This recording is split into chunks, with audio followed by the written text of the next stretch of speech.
So talk about what it was like to be a minority shareholder in such a huge company and now running this company.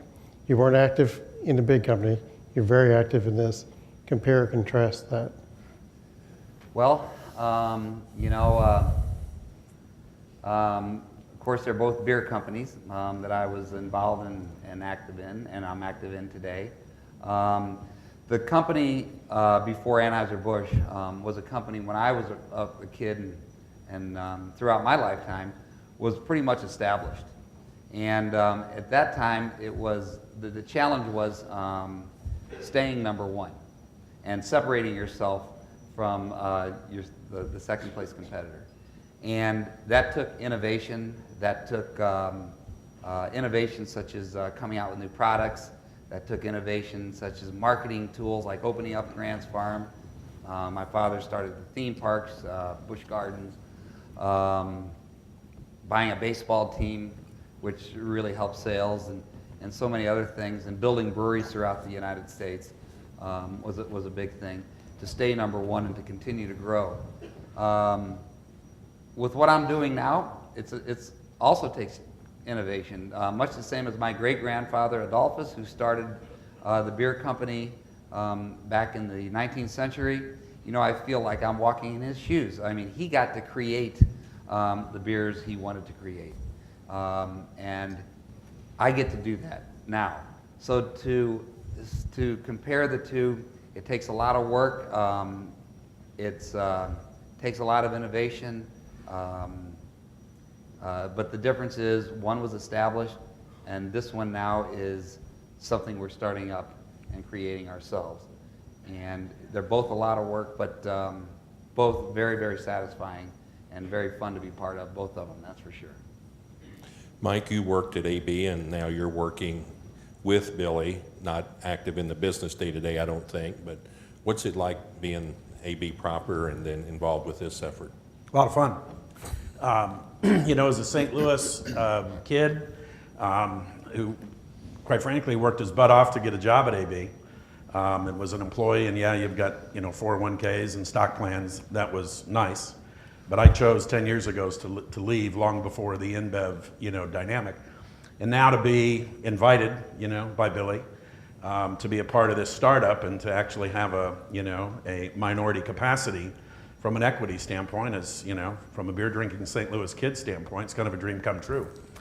And as we talked about earlier today, for those of you that don't know, I was a 20-year AB guy in sales and marketing. So I think we have a little bit of understanding as to where the skeletons are hidden.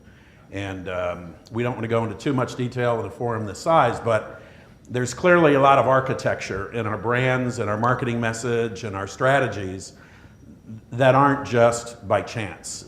We recognized an opportunity, as Mark said, to create more flavorful light beer, because the number one complaint by light beer drinkers across the United States is their beer has no flavor. So the German purity law brewing gave us the opportunity to create product that's got more flavor.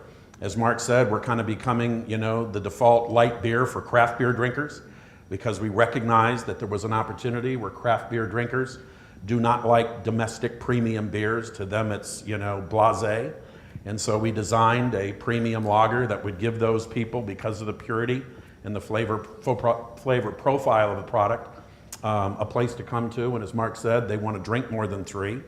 And we're having a lot of fun with it. There's a lot of, tactical things that go on, but it's a hard business. It's an intense business. Competition certainly hasn't welcomed us into the marketplace in any way, shape, or form. We've run into everything from, price discounts that go back 10 years in depth, to new brand introductions, to having merchandise removed out of the marketplace to keep consumers from seeing our product in retail accounts. As we talked about earlier, when we launched this company 14 months ago, and this is not meant to be a resume, but we elected to go with the Miller Coors distribution system here in St. Louis and not the Anheuser-Busch distribution system. And we did that not because we didn't like those people, because we know those people. We worked with those people for decades. But the reality of the enterprise was we need to get on the shelf. We need to grow volume. We need to grow market share. And it didn't make sense to give the brands and ask people to go sell them and distribute them that have the market share that we're trying to get.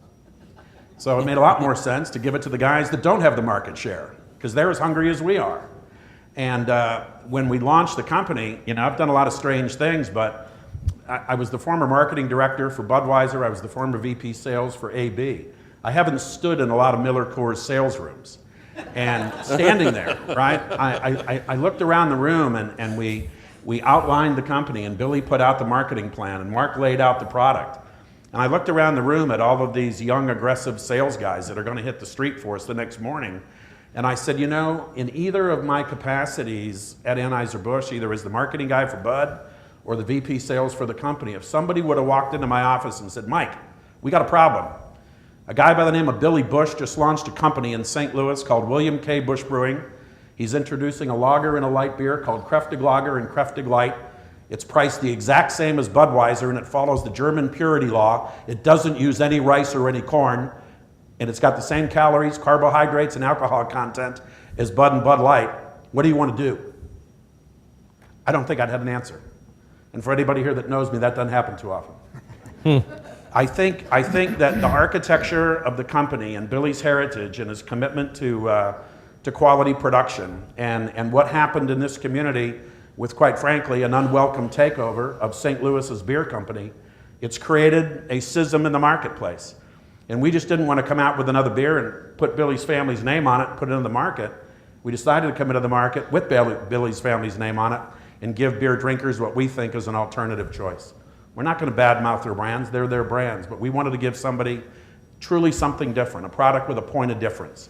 And following the German impurity law and creating light beer with more flavor and lager beer with more flavor, we think right now is a great point of difference in the market.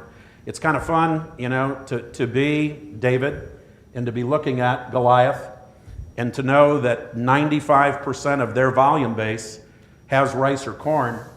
And so it's really going to be difficult for them to make a change. Are they going to create another light beer that follows the German purity law and have a light beer compete with Bud Light?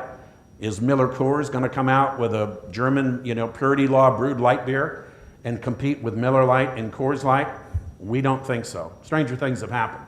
But the design really was to create a point of difference in the marketplace and not just try to create a company and a brand with a cute ad campaign to try to source volume. It's really about giving the consumer something different, giving the consumer some value, and I think the results we're seeing so far are proving the point that people are really, really receiving the product well.